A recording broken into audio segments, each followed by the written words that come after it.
સોમનાથના પ્રભાસપાડાના corridor સોમનાથમાં મિલકત સંપાદિત થનાર મિલકત ધારકોને જિલ્લા કલેક્ટરને આવેદનપત્ર આપ્યું છે। સોમનાથ મહાદેવના જ્યોતિર્લિંગ સાનિધ્ય મંદિરના વિકાસના ભાગરૂપે બનનાર કોરિડોરના પ્રભાસપાટણ મોટા ભાગનો વિસ્તારમાં 384 મકાનો અને અતિથિ ગૃહો જતા હોય છે, જેથી સમાજના લોકો અસરગ્રસ્ત મિલકત ધારકોની રેલી અને આજે વેરાવળ નાયબ કલેક્ટર ખાતે પહોંચી હતી અને નાયબ કલેક્ટરને આવેદનપત્ર આપ્યું હતું અને જણાવ્યું હતું કે પ્રભાસપાટણમાં કોરિડોર માટે ખરીદાતી જમીન યાત્રાધામ વિકાસને બદલે પ્રવાસન વિકાસનો અભિગમ રખાયેલ છે। આ અંગે અમારે ફરજિયાત સરકારને મિલકત આપવી પડે તો દબાણ દૂર કરાયેલું છે। કબૂલાત નામના સહી સમક્ષ અધિકારી સમક્ષ લેવામાં આવતી નથી। મિલકતની ખરીદી બજાર ભાવ અને મળત રકમ અંગે કોઈ સ્પષ્ટતા નથી અને આ માટે ન્યાયસંગત ધોરણ અપનાવી મિલકત ધારક સમિતિ અને શરતોને અનુલક્ષી પગલાં લેવા માંગ કરાઈ છે। જેકેસી ગુજરાતી સાથે મહેશ વાજા, સોમનાથ। મારું નામ નીલકંઠ ભરતકુમાર જાની છે।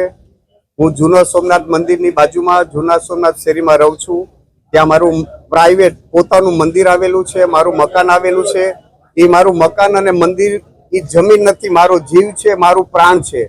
ને આ બધું મારે ખાલી એટલું જ પૂછવું છે કે આ બધું શું કરવા? એક જાતની કમાણી કરવા, એ માટે અમારું પોતાનું મકાન હોય, અમારી પોતાની જમીન હોય, માલિકીનું, એ અમારે આપી દેવાનું કમાણી માટે। કોઈ સેવા ભાવ માટે તો આ કોઈ કોરિડોર નથી થવાનું કે ભાઈ સેવા ભાવ કરવાનું છે, એના માટે કોરિડોર થવાનું નથી। કાલ સવારે કોરિડોર કરીને 100 રૂપિયા ટિકિટ રાખી કે બધાએ 100 રૂપિયા ભરીને જવાનું, એ કમાણી માટેનું જ છે। ને આ તો અમારો જીવ છે, અમારું પ્રાણ છે, અમારી આ જન્મ અમારો જ્યારથી અમારો પરિવાર છે ત્યારથી અમે આ જમીન ઉપર રહીએ ને કહી દે ખાલી કરી નાખો, આ યોગ્ય નથી। આ લોકશાહી નથી, રાજાશાહી કહેવાય। લોકશાહી કોને કહેવાય કે પ્રજાનું હિત ઈચ્છે, પ્રજા સુખી થાય, એને લોકશાહી કહેવાય। આ તાનાશાહી છે, રાજાશાહી છે, લોકશાહી નથી। આવું ન ચાલે। નોટિસ હજી આપી જ નથી, મૌખિક જ કેવા આવે જ, નોટિસ આપી જ નથી, નોટિસ નથી, કેવા જ આવે કે તમારે ફોર્મ ભરવાનું। અમે કહીએ કે અમારી ઈચ્છા નથી તો કે તમારે ભરવું જ પડશે, બસ એવું કહીને। જો સાહેબ મને નામ તો નથી આવડતા, પણ લગભગ તલાટી ઓફિસ માંથી કે આવ્યા છે એકવાર, હા પ્રશાસન તરફથી ને એક વખત ચૌહાણ સાહેબ નો મને પોલીસ સ્ટેશન થી ફોન આવ્યો હતો કે તમારે ફોર્મ ભરવું પડશે। એટલે મેં સાહેબ ને કીધું કે હું વિચારું છું, મારી ઈચ્છા ફોર્મ ભરવાની નથી। 2 વાર અધિકારીઓ ઘરે આવ્યા ને એકવાર પોલીસ સ્ટેશન થી ફોન આવ્યો હતો। છેલ્લે બસ કોરિડોરમાં અમારે મારી જમીન તો શું એક ઇંચ પણ મારે જમીન દેવી નથી। મારી માગણી છે કે મારો પ્રાણ લઈ લે કે મારી જમીન લઈ લે, 2 માંથી એક વસ્તુ છે। કા મને મારી નાખે, બસ મારે જમીન નથી દેવી, કા મને મારી નાખે, મને મંજૂર છે પણ જમીન નથી દેવી। મારું નામ નીતિન મુરદિયા, એડવોકેટ છું। સાહેબ આજે એવી રીતના થયું છે કે ઘણા લાંબા સમયથી સોમનાથ કોરિડોરની કામગીરી માટેની પ્રક્રિયા ચાલુ છે। એ ગાળા દરમિયાન સોમનાથનું કોરિડોરમાં 584 મિલકત જાય છે।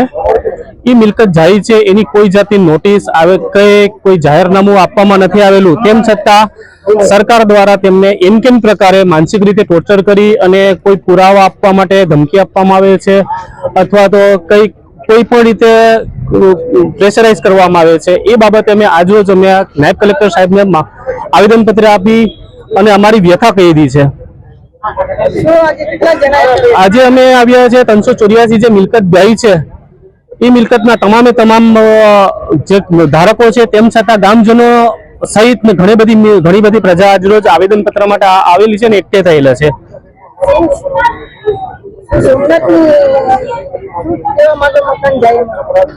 તો સોમનાથ ટ્રસ્ટ પાસે ઘણી બધી મિલકત છે, ઘણી બધી બીજી પણ મિલકત આવેલી છે। એક નાનો એવો ભાગ છે કે સોમનાથ ટ્રસ્ટ લે છે।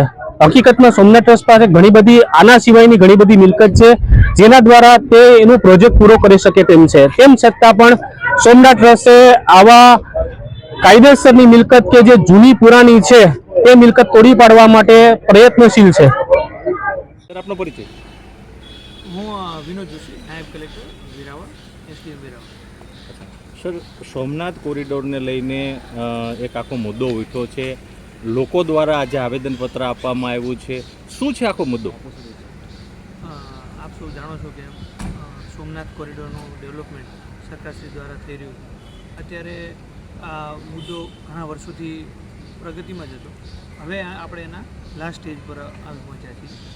આ મંદિરની આજુબાજુનો જે વિસ્તાર છે આશરે 25,000 ચોરસ મીટર જગ્યા છે અને 384 પ્રોપર્ટી કાર્ડ છે। આનું અધિગ્રહણ જે છે એ સરકારની સૂચના અનુસાર જે અત્યારે હાલની પ્રક્રિયા ચાલી રહી છે એમાં આપ સૌ જોઈ રહ્યા છો કે જગ્યા પણ ખુલ્લી થઈ ગઈ છે અને જે આ પ્રોપર્ટીના ધારકો છે એની સાથે વાટાઘાટો પણ કરવામાં આવેલ છે અને હવે આપણે એન્ડ તરફ છીએ. છતાં સાહેબ જે નગરજનો છે એમાં ક્યાંક ને ક્યાંક રોષ છે, કોરિડોરને લઈને વિરોધ ઉઠી રહ્યો છે. આજે પણ આવેદનપત્ર આપવામાં આવ્યું છે. શું છે આખો મુદ્દો? આ બાબતે ગઈકાલ સાંજે પણ મિલકત ધારકો સાથે આપણે મિટિંગ કરી હતી લુહાણા સમાજ મંડળીની અંદર. એમાં પણ એમની જે પોતાની ચિંતા અને જે પ્રશ્નો હતા એ આપણે સામે રજૂ કર્યા અને આપણે બધાને એમને કન્વિન્સ પણ કર્યા કે સરકારશ્રી દ્વારા આ જે કંઈ પણ કાર્યવાહી કરવામાં આવશે એ એકતરફી થવાની નથી. એ જે સરકારની સૂચના આવશે એ પ્રમાણે બંને પાર્ટીઓ સાથે બેસીને કરશે. જે કંઈ પણ રેટ, જે ભાવ, જે એમની જે મુખ્ય ચિંતા એની ભાવની છે, અમારી જે કિંમત જે મળવાની છે એની પણ અત્યારે હાલ કલેક્ટર સાહેબ દ્વારા સરકારશ્રીની અંદર ચર્ચા ચાલુ છે.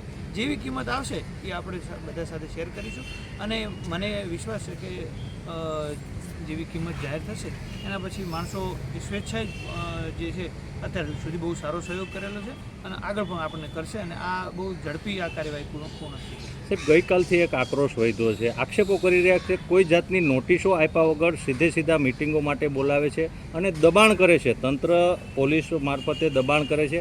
આવા આક્ષેપો અસરગ્રસ્તો કરી રહ્યા છે. કેટલી નોટિસો આપવામાં આવી છે?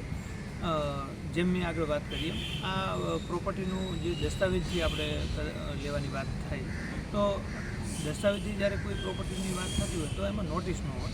જો એક્વિઝિશન કરવાનું હોય, સંપાદન કર્યું હોય તો કદાચ 100% મારે નોટિસ આપવી પડે. સાથે બીજી વાત કે ધમકાવવાની કે બીજી કોઈ વાત કે પ્રેશર લાવવાની પોલીસ ડિપાર્ટમેન્ટ કે તંત્ર દ્વારા એ પણ નથી થયું. આ પ્રક્રિયા લાંબા સમયથી ચાલે છે. મેં પોતે 5 મિટિંગ કરેલી છે. માનનીય કલેક્ટરે એનવી ઉપાધ્યાય સાહેબની અધ્યક્ષતામાં પણ એક મિટિંગ કરેલી છે. બધાને સમજાવવામાં જ આવેલા, કોઈ પ્રેશર કે એની વાત નથી. અને આપ સૌ જાણો છો, મીડિયા કર્મીઓ પણ દર વખતે મિટિંગમાં હાજર રહેતા હતા. એમને પણ ખ્યાલ છે કે કોઈ પ્રેશરની પણ સમજાવટથી જ આ વાત કરવામાં આવે. આખરે લોકોને કઈ રીતે આશ્વસ્ત કરશો? જેવી અત્યારે હાલ તંત્ર દ્વારા સરકારની અંદર આપણે કિંમતની જે રજૂઆત સરકારશ્રી મૂકેલી છે એક મિટિંગ થઈ જશે. સીએમ સાહેબ એના હાજર છે. એ મિટિંગ થઈ જશે અને જે રેટ ફાઇનલ થશે એ જ આપણે માણસોને આપીશું અને મને વિશ્વાસ છે કે આ શાંતિ